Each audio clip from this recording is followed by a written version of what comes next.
Banakacherla project విషయానికొస్తే అంటే ఇటు ఆంధ్ర, ఇటు తెలంగాణ ఇదంతా కూడా పక్కన పెడితే కాంగ్రెస్ పార్టీలోని ఇంటర్నల్‌గా దీని మీద ఏమైనా అంతర్గతంగా కలహాలు ఉన్నాయంటారా? ఎందుకంటే పార్టీ పెద్దలు ఎవరైతే సీనియర్ నేతలున్నారో అసలు బనకచెర్ల ప్రాజెక్టు కాంగ్రెస్ పార్టీకి మొత్తానికి ఇంకా మారణ కాండలాగా ఉంది అనే మాటలు ఇంటర్నల్‌గా వినిపిస్తున్నాయి. అది వాళ్ళ డెఫినెట్‌గా దానివల్ల పార్టీకి మచ్చొస్తది. హ్మ్. ఆ ప్రభుత్వానికి మచ్చ వస్తది. హ్మ్. రేవంత్ రెడ్డి చేస్తున్న డ్రామా ఏదైతే ఉన్నదో, ఆ పార్టీలో ఉన్న ముఖ్యులకే నచ్చడం లేదు. హ్మ్. అసలు అవసరం ఏందమ్మా? ఈయన దాని మీద ఢిల్లీలో మీటింగ్ పోవాల్సిన అవసరం ఏంది? హ్మ్. పోనీ తెలంగాణ వాళ్ళని నమ్మించడానికి ఏదో 13 అంశాలు చర్చించినా అని చెప్తున్నాడు. అందులో చర్చించాల్సిన అవసరం లేని అంశాలవి. హ్మ్. ఆల్రెడీ డిసైడ్ అయిన మ్యాటర్స్ అవి. హ్మ్. కాబట్టి ఆయన డ్రామా బట్టబయలైంది ఆడ.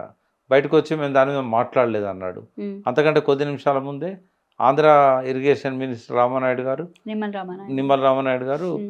దాని మీద చర్చించామన్నారు. హ్మ్. తర్వాత దాన్ని ఎజెండాలనే పెట్టొద్దన్నాడు. హ్మ్. ఎజెండాలో పెడితే నేను రాను అన్నాడు. హ్మ్. పోయిండు.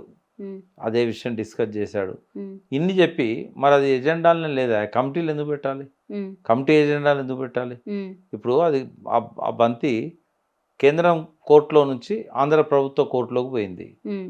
అది కేంద్రం ఎజెండాలో ఉండాల్సిన అవసరం లేదు. నీ ఎజెండాలో ఉండాల్సిన అవసరం లేదు. హ్మ్. వాళ్ళే రిజెక్ట్ చేసిన దాన్ని మళ్ళీ నువ్వు ఇందులో పెట్టావంటే ఏంది? నువ్వు కుమ్మక్కాయనో చంద్రబాబు నాయుడుతో హ్మ్. తెలంగాణ తరఫున నో అబ్జెక్షన్ చెప్పడానికి అని పెట్టుకున్నావు. హ్మ్. బయటకు వచ్చామన్నాడు కమిటీ ఏది నిర్ణయం చేసినా కూడా నేను దాన్ని ఆమోదిస్తా కట్టుబడి ఉంటా అన్నాడు. అంటే బనకచెర్లకు నో అబ్జెక్షన్ ఇవ్వమంటే ఇస్తావా? అంటే ఇటు పార్టీ పెద్దలు కొంతమంది ఎవరైతే ఇందాక మనం సీనియర్ నేతలని అన్నామో, అసలు బేసిక్‌గా తెలంగాణ ఉద్యమం మొదలైందే నీళ్ళకు జరుగుతున్న అన్యాయం గురించి. సో, అక్కడి నుంచి మొదలైన ఉద్యమం ఈరోజు మళ్ళీ అదే తీసుకెళ్ళి అక్కడ ఆంధ్ర వాళ్ళ చేతుల్లో పెడుతుంటే, ఇక్కడ ఈ పెద్దలు కూడా లోపల చాలా పెద్ద ఎత్తున రగిలిపోయి త్వరలో దీని మీద పెద్ద ఎత్తునే ఆహ్, యుద్ధం ప్రకటించబోతున్నారు అన్న మాటలు కూడా వినిపిస్తున్నాయి. అంటే పార్టీ భూస్థాపితం అవుతుంది. అందుకే వాళ్ళు కొంత ఆందోళన పడుతున్నారు. ఇతన్ని తీసుకొచ్చి ముఖ్యమంత్రిగా చేసినందుకు ఈయన పార్టీనే పూర్తిగా వినాశనం చేస్తున్నాడు అనే ఒక అభిప్రాయం వాళ్ళకొచ్చింది.